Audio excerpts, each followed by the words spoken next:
Hello भक्तों, हर हर महादेव। आज मैं श्री महापुराण के द्वितीय रुद्र संहिता का पाठ करने 8वां अध्याय कहने जा रही हूँ, जिसका शीर्षक है प्रणव व्याख्यान।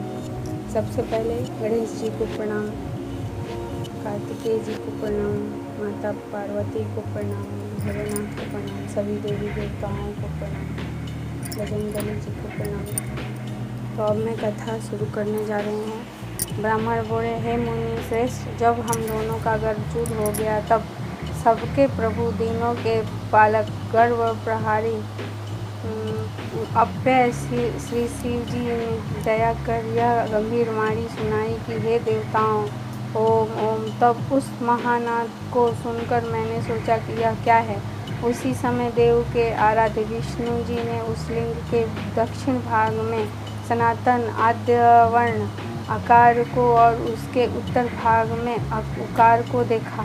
फिर मकार को मध्य में और अंत में ओम को देखा, जो सभी सूर्य और चंद्र मंडल की भांति स्थित थे और जिसके आदि अंत और मध्य का कुछ भी पता न था, तथा सत्य, आनंद और अमृत स्वरूप को परब्रह्म परायण ही दृष्टिगोचर हो रहा था।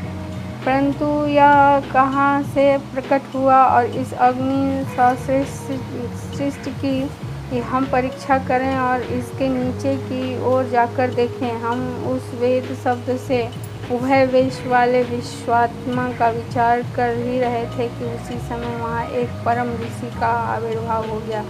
विष्णु जी ने उस ऋषि से पूछ समझ कर एक दूसरे ब्रह्म शरीरी शिव जी का ज्ञान प्राप्त किया, जो कि अचिंतनीय वाणी से अप्राप्त मन का गम्य नहीं और केवल एक अक्षर ओमकार से ही जाना जा सकता था।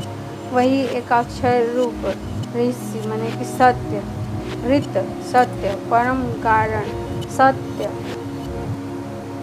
आनंद, अमृत, परात्पर और परब्रह्म है। उसी एकाक्षर आकार से भगवान बीज स्वरूप अंड से उत्पन्न ब्रह्मा जी हैं और उसी एकाक्षर उकार से हरि उनकी विष्णु परम कारण है। फिर उसी मकार से नील लोहित महादेव जी हैं, परंतु उन सबका सृष्टिकर्ता आकार है। उधर मोहन करने वाले हैं और मकार को नित्य ही अनुग्रह करता है। मकार विभु और बीज है एवं आकार बीज है। ऐसे ही उकार रूप प्रधान पुरुष ईश्वर हरि योनि अर्थात कारण है और बीजी बीज और योनि यह नाद संज्ञा वाले माहेश्वरी हैं। इन्हीं प्रभु बीजी के लिंग से आकार उकार रूप से योनियों में गिरकर चारों ओर बढ़ने लगा। उससे सोने का अवेद्य अर्थात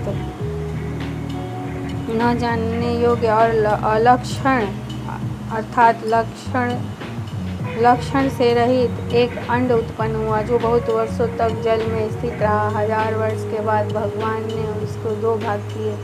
तब जल में स्थित इस अंड को ईश्वर से व्याघात कर 2 भाग किया गया। तब इसका सुवर्ण में एक कपाल ऊपर स्थित हुआ, जिससे द्यू अर्थात स्वर्गलोक प्रकट हुआ और कपाल के नीचे के भाग से 5 तत्वों वाली पृथ्वी प्रकट हुई। फिर उस अंड से मकार नामक 4 भुजा वाले भव अर्थात संकट प्रकट हुए, जो सब लोगों के रचयिता और वही 3 रूपधारी प्रभु हुए। इसी कारण आयुर्वेदिक उनको ओम ओम कहते हैं। यजु के वचन सुनकर ऋक और सामने भी सादर हे हरे ब्राह्मण कहा। तब इस प्रकार इस देवेश के यथायोगी जानकर सबने उत्पन्न मंत्रों से इस महादय महेश्वर महादेव की स्तुति करना आरंभ किया और उसी समय से विश्व के पालक भगवान विष्णु मेरे साथ ही एक सुंदर रूप को देखने लगे, जिसके 5 मुख 10 भुजा और कपूर के समान गौरवर्ण परम कांतिमान अनेक भांति से भूषित अनेक भूषणों से भूषित महान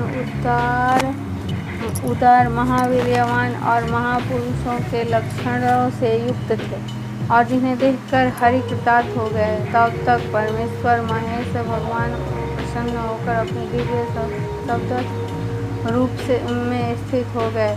उस अगुण सुगुणात्मा का शब्दमय रूप देखकर मैं भी बहुत प्रसन्न हुआ। फिर हम दोनों ने उन्हें नमस्कार किया। तदनंतर उन्हीं से सुंदर 38 अक्षरों वाला यह मंत्र प्रकट हुआ जो बुद्धिदायक और कर्मार्थ का साधक है। उसे गायत्री कहते हैं। यह गायत्री चारों कलाओं से उत्पन्न और पश्चित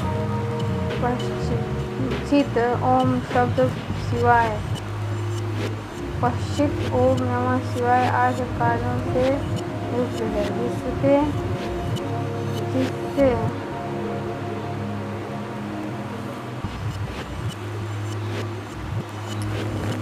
अविचार अर्थात मारण आदि कर्म होते हैं और जिसकी उत्पत्ति श्वेत और शांतिदायक तथा संहार का भी कारण है। सब में अक्षरों की भिन्न भिन्न न्यूनाधिक कर्म संख्या है। इस श्रेष्ठ मंत्र के कुल 61 यजामह इत्यादि 61 वर्ण है। फिर मृत्युंजय मंत्र है जिसमें ओम जूम श अर्थात त्र्यंबक यजामह इत्यादि कहा गया है। इसके साथ ही पंचाक्षर मंत्र जिसमें केवल नमः शिवाय मंत्र और क्षमा चिंतामणि मंत्र और दक्षिण मूर्ति मंत्र उत्पन्न हुए। पश्चात शिव जी का महावाक्य तत्त्वमसि नामक मंत्र हुआ और इस पांचों मंत्रों को विष्णु जी ने ग्रहण कर जपना आरंभ किया। फिर ऋक यजु साम सहित दोनों मैंने और विष्णु जी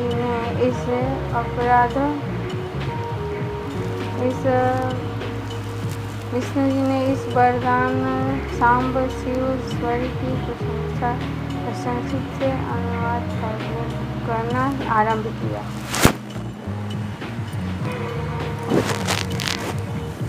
तो यहीं पे हमारा 8वां अध्याय ख़त्म हुआ। आशा है आप लोगों को बहुत पसंद आया होगा। अगर पसंद आए तो आप लोग लाइक शेयर और कमेंट ज़रूर करें। धन्यवाद।